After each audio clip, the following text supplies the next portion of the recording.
At 9:42 a.m., New York time today, the silver chart did something that looked dramatic. It shot higher in a straight vertical line, and then, just as quickly, began to slide back toward where it started. And if you only watched the price on your screen, you probably thought you just witnessed a classic false breakout, a pump and dump, or proof that buyers lost conviction.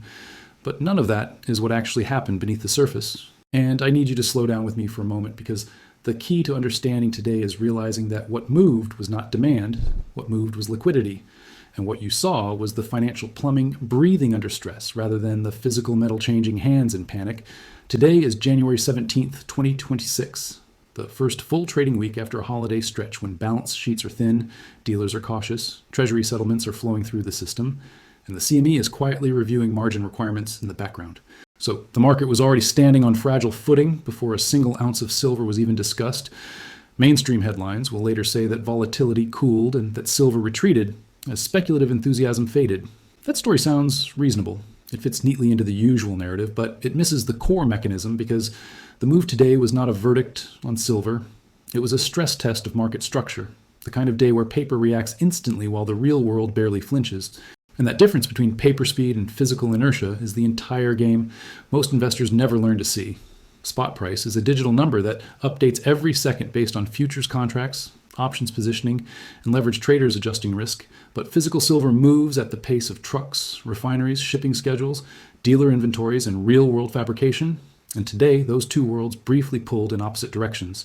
The screen price whipsawed while dealers quietly lengthened delivery windows, premiums stayed sticky instead of collapsing, and wholesalers did not suddenly flood the market with new supply, which tells you that the thermostat changed, but the house did not cool. Imagine your home in winter. You can turn the thermostat down instantly, but the walls, the furniture, and the air itself take hours to adjust. Today's chart was the thermostat. The physical market was the house, and the house remained warm. The hidden driver behind the move was liquidity disappearing rather than buyers disappearing.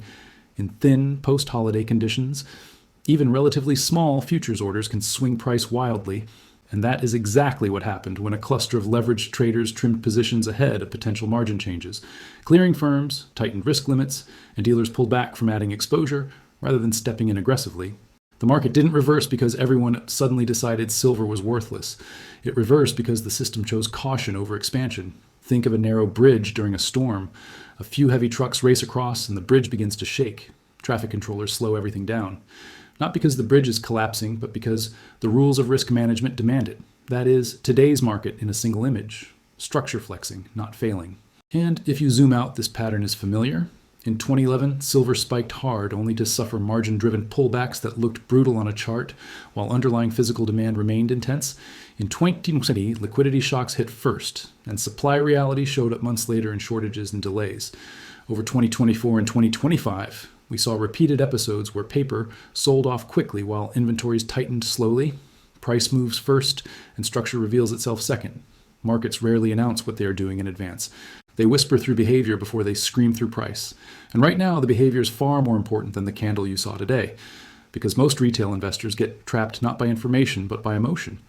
When price jumps, they feel fear of missing out and buy late. When price dips, they feel fear of loss and sell early. And large institutions quietly profit from that emotional rhythm. They trade your reactions while you think you are trading the metal. Your real edge is not speed, it is comprehension. Understanding how leverage, clearing, and inventory actually interact.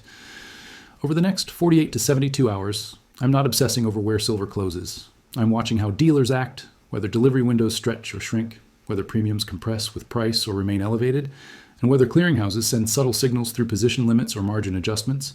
If physical behavior stays firm while paper wobbles, that tells you exactly where the pressure sits. This matters because today's move is just one chapter in a much longer structural story. Industrial demand for silver in solar, grids, electric vehicles, and advanced electronics continues to grind higher every year. Mine supply grows slowly at best, and refining capacity is already operating near its ceiling. That mismatch does not resolve in a single week or even a single quarter. It resolves over years, through investment cycles, capacity expansion, and price incentives. So treating today as a final answer is a mistake. It is merely a signal, a data point inside a bigger system. Personally, I'm not your financial advisor, and you must decide for yourself. But my framework is simple. If price pulls back while physical tightens, I do not panic. If paper gets shaky while supply signals worsen, I stay disciplined. If volatility spikes, I treat it as structure speaking rather than chaos exploding. I care less about where silver printed at 4 p.m. and more about how the system behaved between 9 and 4 because behavior reveals truth before price does. There's also a psychological layer you must understand. Markets thrive on narratives, and right now 2 narratives are competing. One says silver is just another speculative commodity that moves with momentum and then retreats. The other says silver sits at the intersection of energy, technology, and monetary stress. And today's move did nothing to invalidate the second narrative. It merely stressed the first. In fact, the way premiums resisted the drop suggests that real buyers were not shaken. They simply watched paper traders wrestle among themselves. This is why you cannot let mainstream financial media dictate your timing. They report what has already happened, not what is unfolding beneath the surface. By the time they acknowledge structural strain, delivery windows will be longer, inventories thinner, and options fewer. But today, you still have clarity if you look in the right places.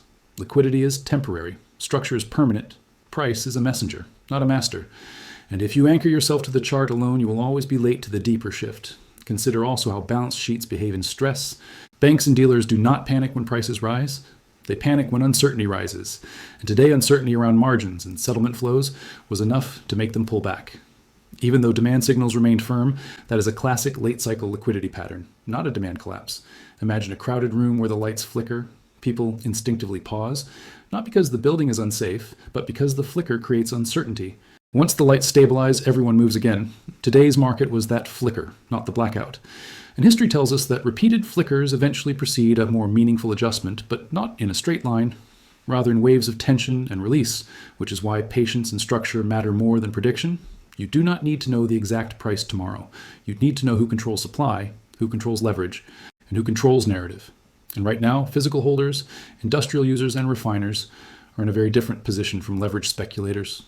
The former move slowly and deliberately, the latter move in seconds over the coming days. If delivery times lengthen while spot dips, that will be your quiet confirmation that today was about liquidity, not conviction. If premiums compress dramatically and inventories flood back, then you can revisit the thesis. But until then, the smarter move is to separate noise from signal. Another piece of this is how panic narratives form. Whenever price swings sharply, commentators rush to explain it with simple stories. Hedge funds sold, buyers lost confidence, the rally failed, but those stories often invert causality. Price moved because risk managers pulled liquidity, not because everyone changed their mind about silver's role in the world.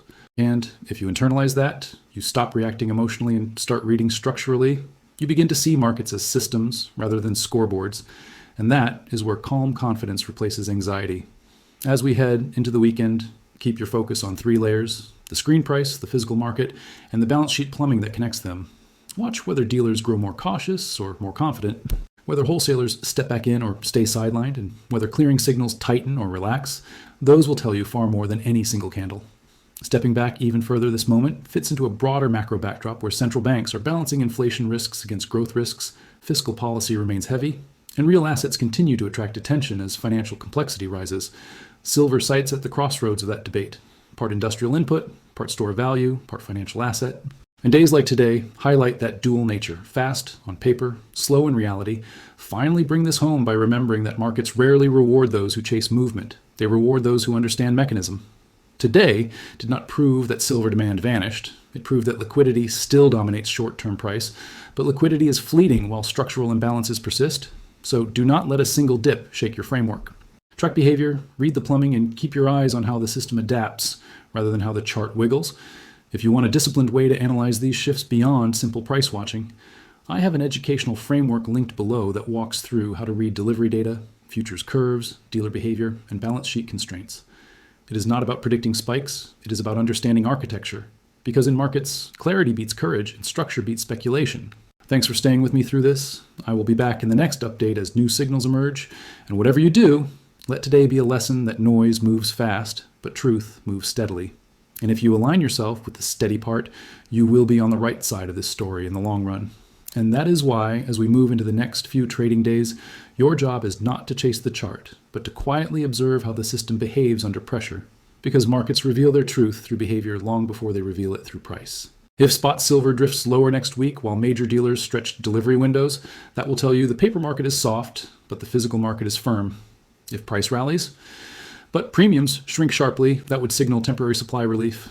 But if price falls and premiums remain stubbornly high, that will be a silent confirmation that structural stress is still embedded in the system. Most retail investors lose here because they watch only the number on the screen, while professionals watch inventories, vault movements, refinery capacity, logistics bottlenecks, and clearinghouse signals. In this market, you don't win by reacting faster. You win by thinking deeper. And today was a reminder of that difference. Paper moved violently while the real world moved slowly and deliberately. Not panicking, not flooding supply, not reversing course. That divergence is often a preview of larger shifts that come later.